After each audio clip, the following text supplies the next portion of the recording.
На гробот на Гоце Делчев во црквата Свети Спас цвеќе положија високи државни и владини функционери, председателот Иванов, премиерот Груевски, представници од собранието, од министерствата, како и културно-образовни установи и здруженија. На панихидата присуствуваше и внуката на Гоце Делчев, Катерина Трајкова Нурџиева. Од 16 години тргнах по неговиот пат.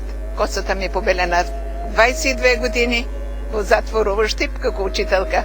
Бех секретар на председателот на Ченто, пред тоа бех во 12-та Македонска народно-освободителна бригада, што можех да дадех за Македонија да биде слободна навеки.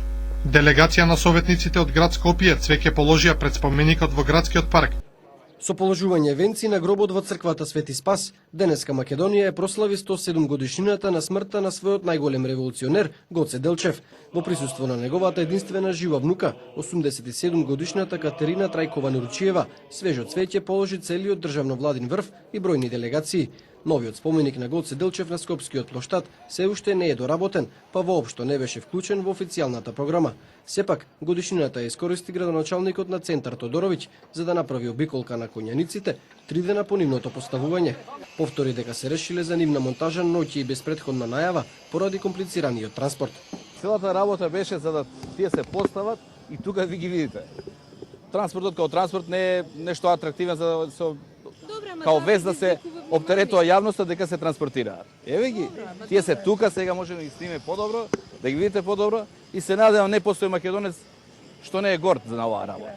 Граѓаните и денеска љубопитно ги разгледуваа конјаниците. Некои од нив и понатаму дебатираат дали во вакви кризни времиња владата мораше да троши пари за споменици. Конјаникот е вториот споменик на Делчев во главниот град. Пред 44 години во градскиот парк беше поставен првиот подарок од Бугарија. Инаку и 107 години по битката во Баница останува мистерија кој го извршил предавството на славниот револуционер. Идеалист и визионер, Гоце Делчев е носечка личност за македонската историја. Политизацијата на неговото име само ја нарушува вредноста на неговото дело.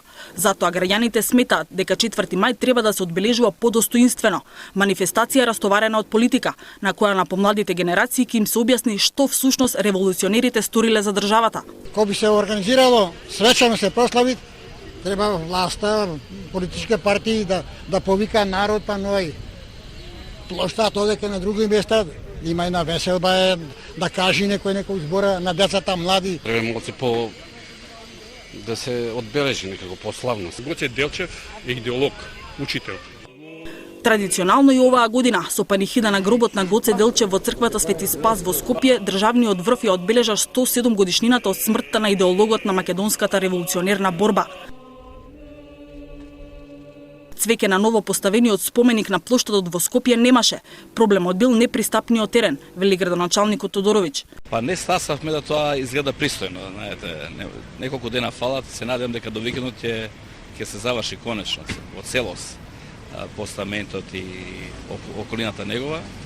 Да беше тоа готово, ќе беше така направено. На споменикот во градскиот парк почит на Гоцевото дело одадоа и младите сили на владачките партии. Визионерот Делчев, кој пред повеќе од 1 век го разбра светот како поле за културен надпревар на народите, беше убиен на 4 мај 903 во селото Баница на патот кон Сер.